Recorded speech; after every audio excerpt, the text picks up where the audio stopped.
Let's be honest for a second. A lot of people get excited about building their first raised bed right up until the part where they actually have to fill it. That's usually the moment the whole thing changes. Because on paper, a raised bed sounds clean, simple, beginner-friendly. You build the box, you buy the soil, you plant the tomatoes, done. That's the dream. But then you stand in the garden center, or you're filling an online cart, and you start doing the math. A 4x8 bed that's 1 foot deep does not look that big when it's empty. It looks very big when you realize how many bags it takes to fill it. And that's where people get pushed into a really expensive habit that somehow got normalized as the right way to garden. You're told to fill the whole thing, top to bottom, with premium raised bed mix. Brand name bags, nice label, big promise, maybe Kellogg, maybe Miracle-Gro, maybe whatever your local store has stacked out front in spring. And look, some of those products are perfectly fine. That's not really the problem. The problem is using your most valuable material in the least thoughtful way possible.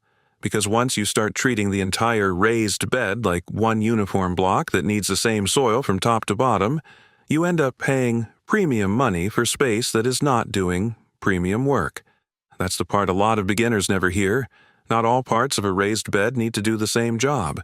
And once you understand that, the whole system changes. What looked like a soil bill starts turning into a design question.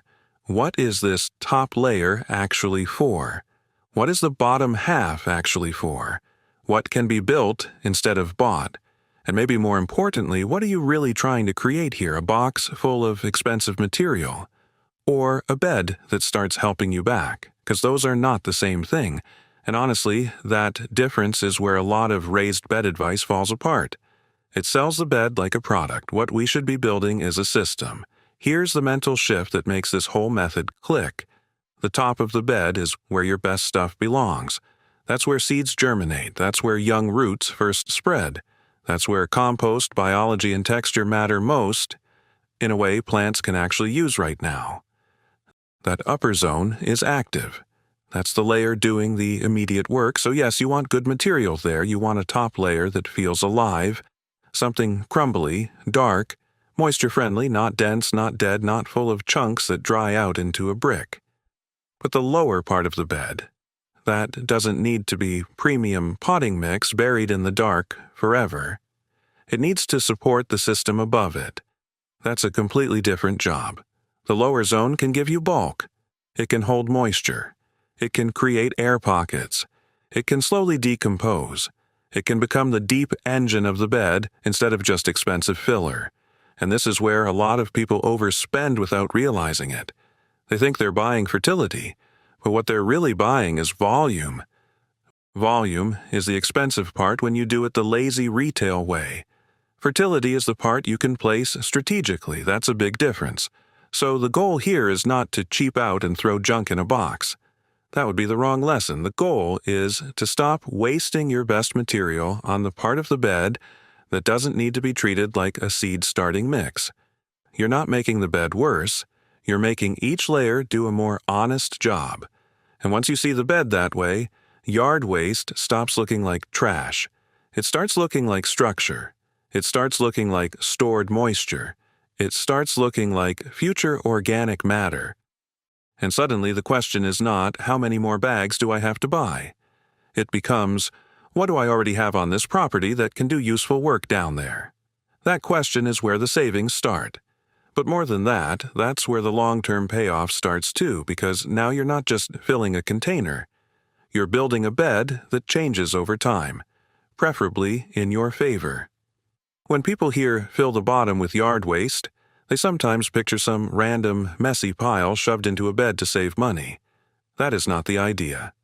The idea is that different materials do different jobs, and once you respect those jobs, the whole method starts making sense.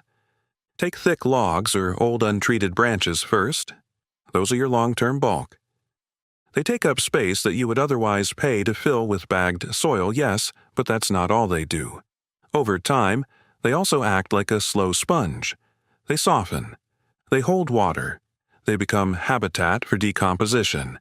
They stop being wood in the way you first think of wood and start becoming part of the bed's internal structure. Then you move into smaller sticks and twiggy material. That layer matters because it prevents everything from compressing into one heavy, soggy mass. It creates irregular space. It helps the bed breathe a bit. It bridges the big wood and the finer material above it. Then you bring in leaves. Dry leaves are not glamorous, but they are incredibly useful. They're carbon. They're fungal food. They're one of the most common materials people have in ridiculous abundance and somehow still treat like garbage every fall. Shredded leaves are even better, but whole leaves still have value here. They help occupy space and feed the slow breakdown process. Then you need something green or nitrogen-rich. This part really matters, because if you build a bed heavy on woody carbon and never balance it, the system can temporarily pull nitrogen into the decomposition process instead of leaving enough in the active planting zone. That's one reason some DIY builds disappoint people. They copy the logs in the bottom part, skip the balancing part, and then decide the whole method is bad. Usually, the method is not the problem. Usually, the build was incomplete. So this is where fresh grass clippings, kitchen greens, aged manure, half-finished compost, or other nitrogen-rich material can do real work. Not as a magical ingredient, just as balance. And then finally, at the top, you lay down the good stuff. That's where your best compost goes. That's where your best soil blend goes. That's where you spend with intention. And I think that's the point that makes this method feel less like a trick and more like actual gardening intelligence. You're not hiding garbage in a box. You're assigning jobs. The wood handles bulk and long-term moisture. The sticks help with structure. The leaves bring carbon. The greens bring balance. And the top layer becomes the part you really garden in. That's a very different picture from just buy 16 more bags. One reason bad gardening advice spreads so easily is that it gets delivered like one universal truth. Same bed, same recipe, same outcome. Everybody nods. Real gardens do not work like that. A method can be solid and still need to be interpreted by climate. And actually, that's one of the strengths of this system. It bends. In a colder state like Minnesota, raised beds have a real advantage because they warm up earlier in spring. That part is great. It gives people a psychological win and often a practical head start too. But there's a catch. The taller the bed gets, the faster it can dry out, especially once warm weather settles in. So in that kind of climate, the lesson is not just raise the bed and you're done. The lesson is that your top layer needs to be genuinely worth something, and the lower layers need to help with moisture instead of working against it. That's where a wood core organic fill approach starts making more sense. Not because it's trendy, because it helps answer a real problem. You want the early warming benefit of the raised bed, but you do not want to create a giant drying box that demands constant rescue watering by July. Now, shift to a place like Oklahoma, and the logic gets even more interesting. There, a wood-filled raised system can function almost like a moisture management strategy, not perfectly, not magically, but meaningfully. Instead of treating branches, logs, leaves, and landscape debris like a disposal problem, you're turning them into a bed that can absorb, slow, and hold water better than a dead mineral fill. That is a very different use case. Same broad method. Different pressure. In one place, the system helps you stretch moisture and support the bed through warmth and drying. In another place, it starts overlapping with stormwater thinking, runoff thinking, water retention thinking. That range matters, because it makes the method feel real, not internet real, garden real. And I'd actually keep that in the script because it does something important for trust. It tells the viewer this is not a rigid doctrine. It's a way of building the bed so the bed itself starts doing more of the work. That's the promise, not perfection, just a better division of labor between you and the bed. So let's make this practical. If I were filling a new raised bed this way, I would start at the bottom with the biggest untreated wood I had available. Not pressure-treated scraps, not painted lumber, not mystery construction debris. I want clean plain wood, old branches, small logs, chunkier pieces from pruning or storm cleanup, that kind of thing. I'm not trying to pack them in like bricks.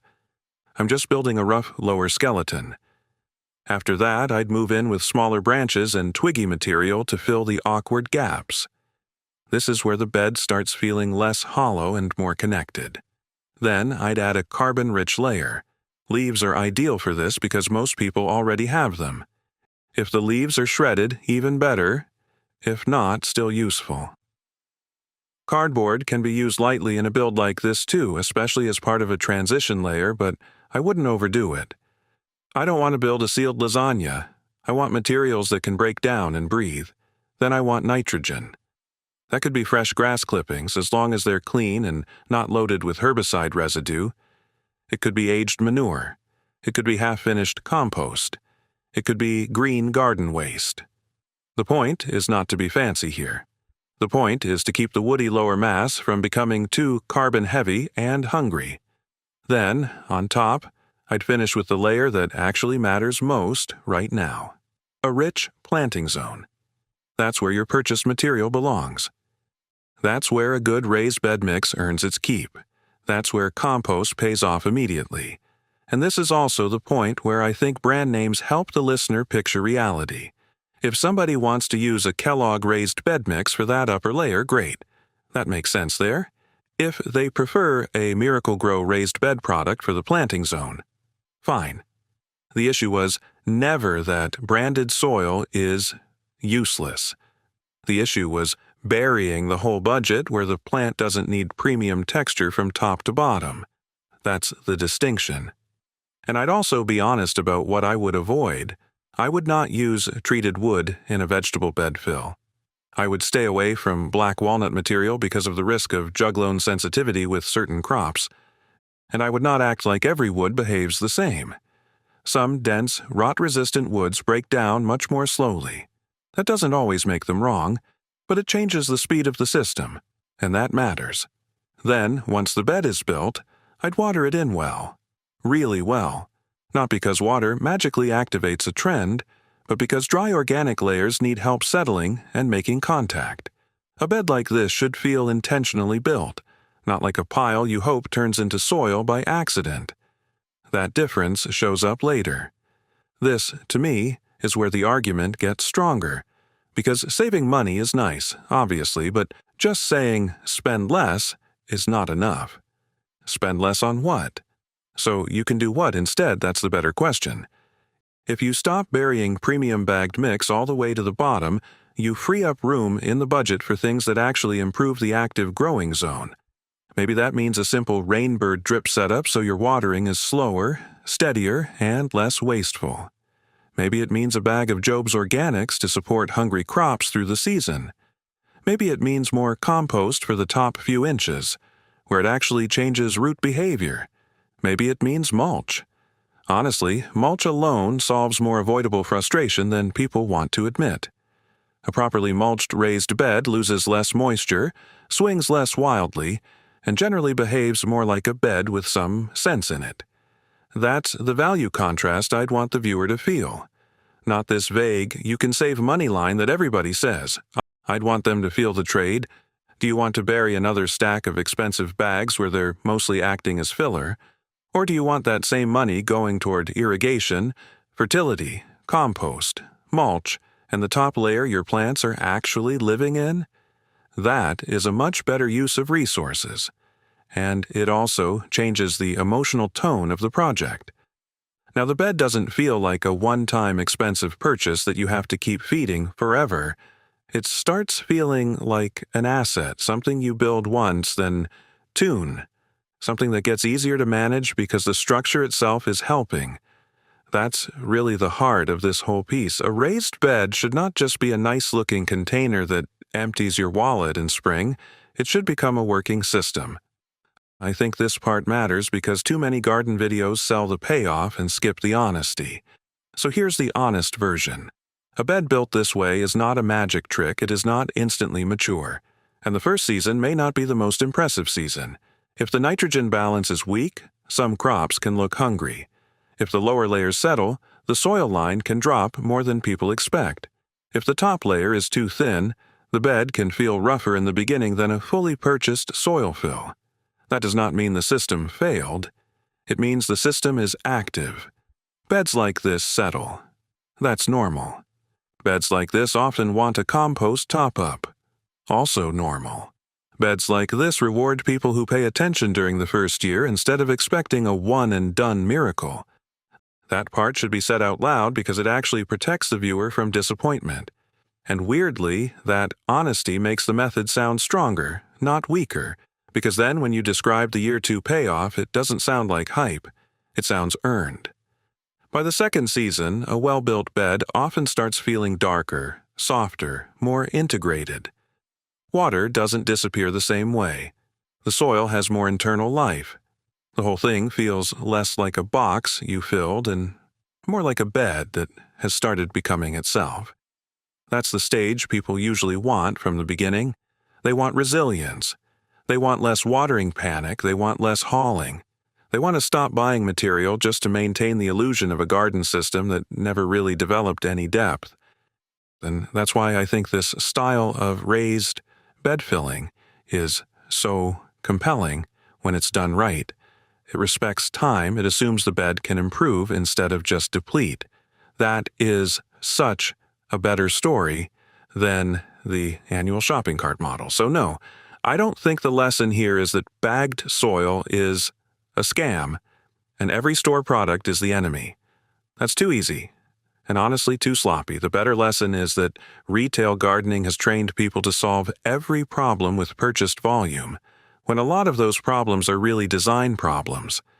If you understand what each layer of a raised bed is supposed to do, you stop treating the whole bed like one giant pot. You start building with purpose. The top is your high-value growing zone, the middle transitions. The bottom stores bulk, moisture, and long-term organic matter. And the materials around your yard stop being clutter you need to remove and start becoming inputs with a real role in the system. That shift matters, because once a gardener feels that, they stop being dependent on the yearly reset mentality. They stop thinking, how much more do I need to buy? And start thinking, how do I make this bed hold more life, more moisture, and more stability with what I already have? That is a better gardening instinct. It's calmer. It's cheaper in the right way. It's more resilient. And maybe the biggest thing is, it gives the raised bed a future. Not just a first season, a future. You're no longer building a pretty box and pouring product into it. You're building a structure that processes waste, holds water, feeds biology, and improves with age. That is the real payoff, not just saving money once. Building something that gradually asks less from you while giving more back. And for a raised bed, that's about as good as it gets.